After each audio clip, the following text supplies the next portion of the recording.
back. Today we'll be solving Leetcode number 2244. Minimum rounds to complete all tasks.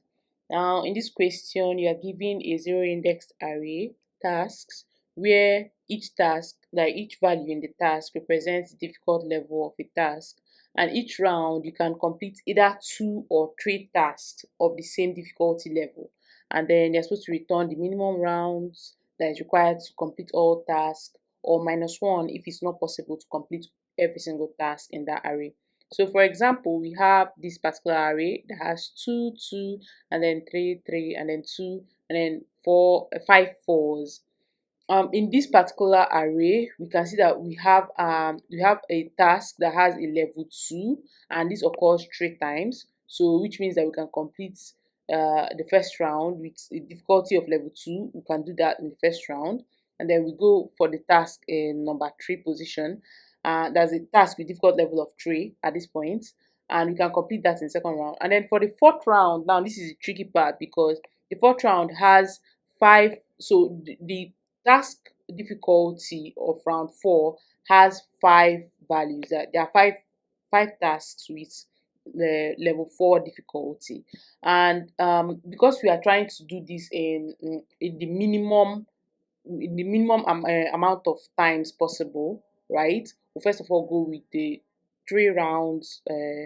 We'll go for the 3 rounds first, and then after solving like 3 rounds of difficulty level 4, we have 2 rounds of tasks remaining, and we go for that as well. And then in the end, you can see that our tasks is 4, because we just have to go through this array 4 times to get to the end of the array, or to get to every single task in the array. And then we have this guy here, and in this particular case, we just have 2 level tasks. That's one task with a level 2 and the other task with level 3, right? But the problem here is that the task with level 2 is only 1, and if you remember here, it said we have to complete either 2 or 3 tasks of the same difficulty level. Now, because this just has one task of level 2, the difficulty level is -1, because we can't get to the end of the task with just the one, with just having like one task having like the same difficulty level, right? I hope I'm explaining this well, but in this particular case, we just return -1. And so these are the constraints. The length of our task can be 1, and it can go all the way up to 10 raised to the power of 5, and our task difficulty can go all the way up to 10 to the power of 9.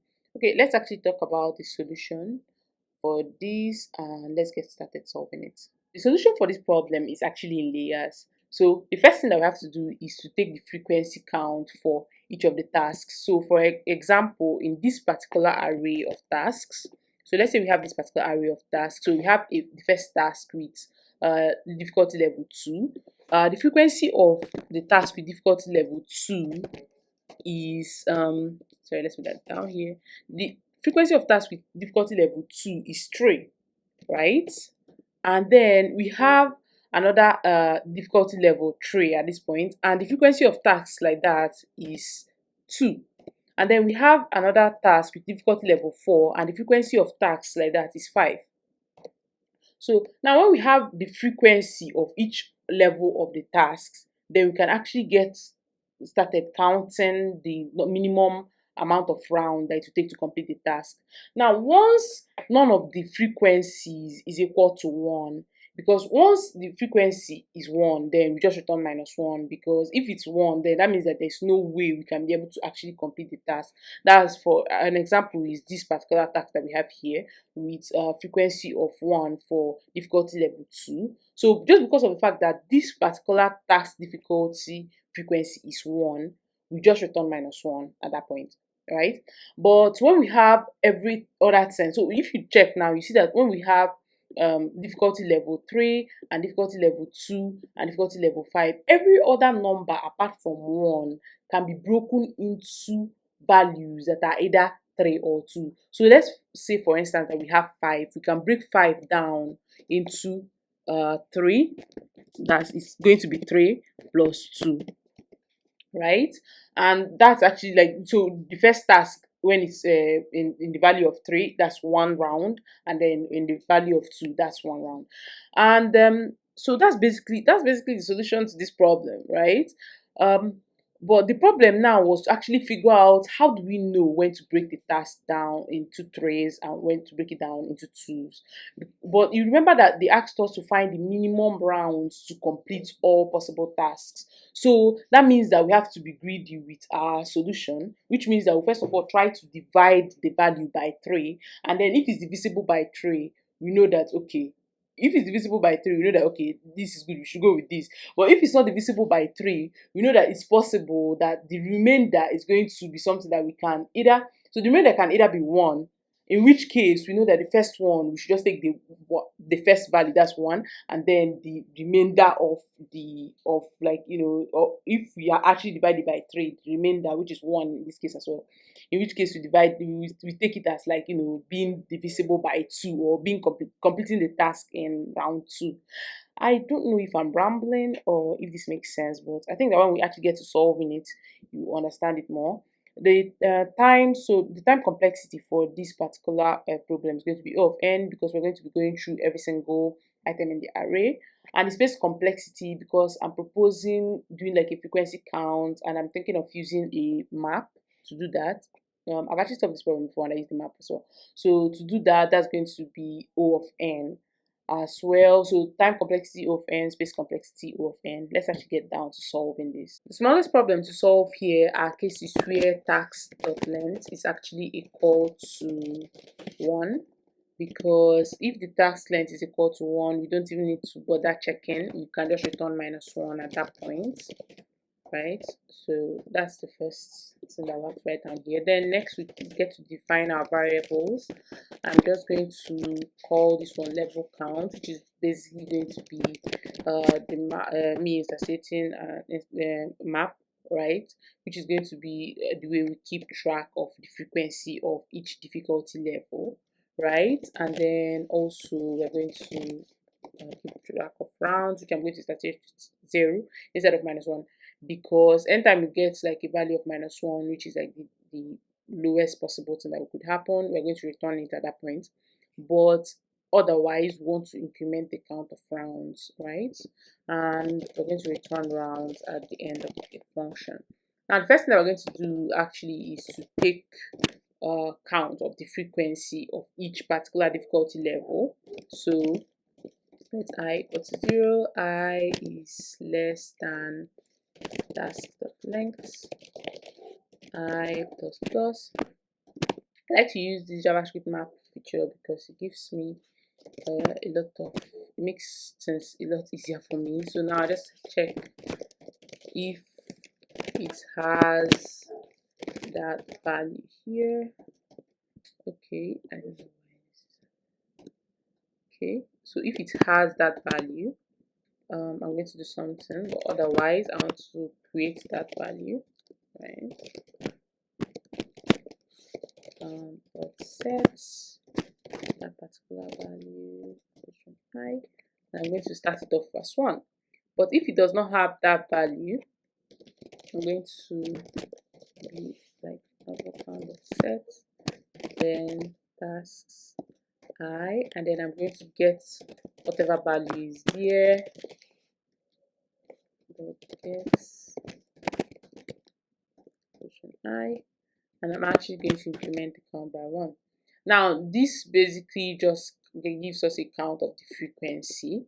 Now I'm going to actually, because I don't necessarily need the difficulty level, I just need the frequency of the difficulty level. I'm actually just going to create a new variable, an array that I'm just going to keep the value of the frequency of each of these tasks, right? How many times they actually occur. This is making me rethink my space, the value I give for the space complexity.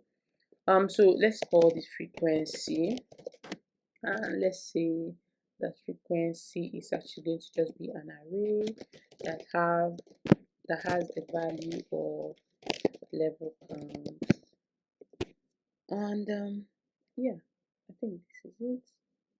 And then the next thing is that we're going to actually look through the items in this array and then I less than frequency dot length plus. And then basically if the frequency is -1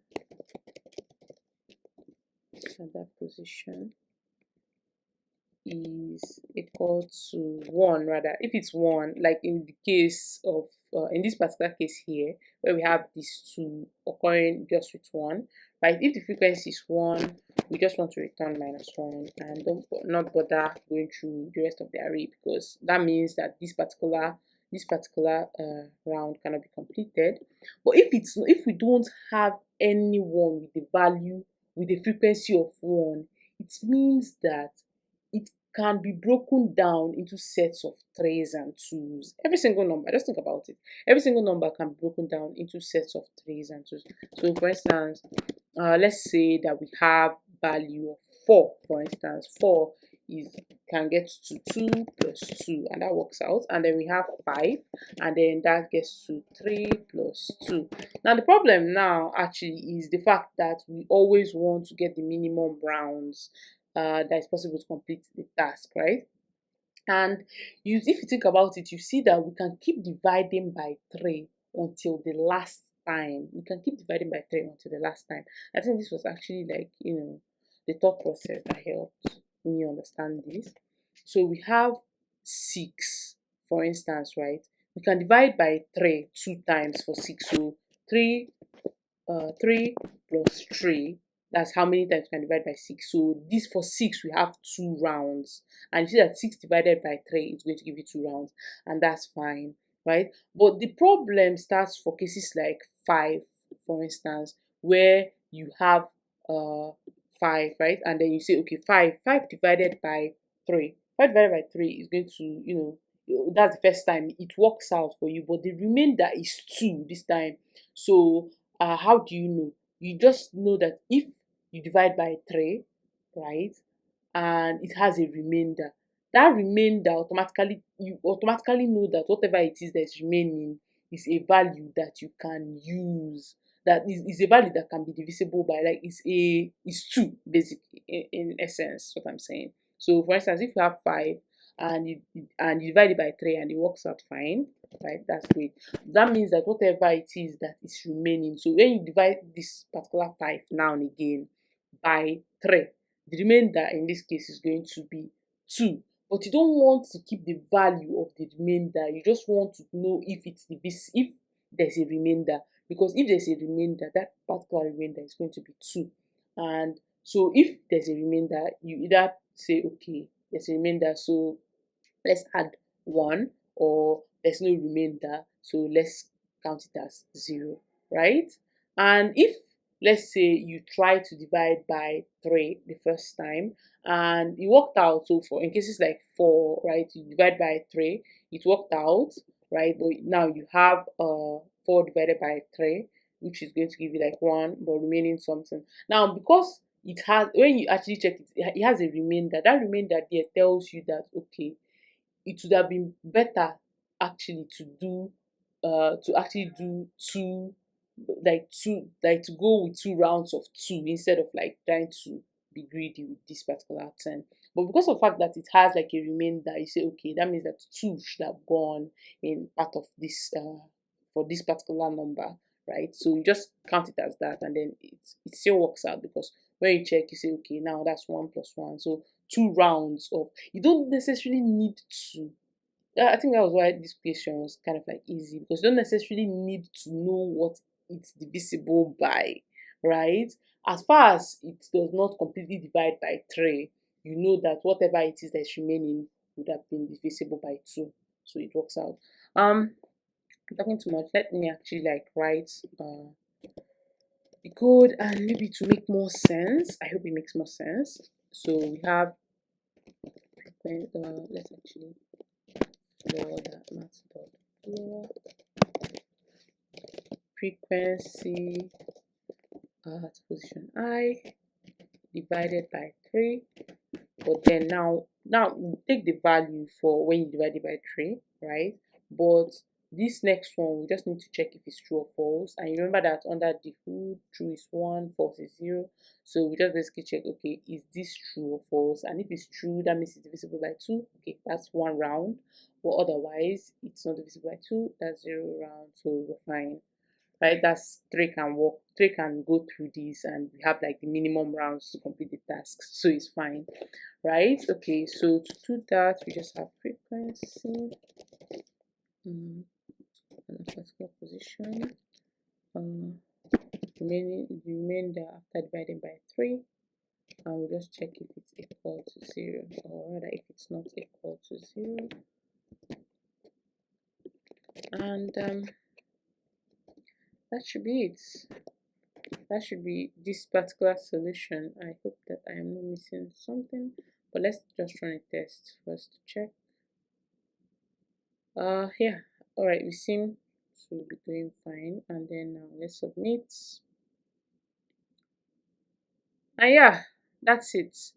Our solution beats 94% of the other people's solution, and our memory is 70.59%. I thank you guys, and don't forget to like and subscribe. See you in the next one. Bye.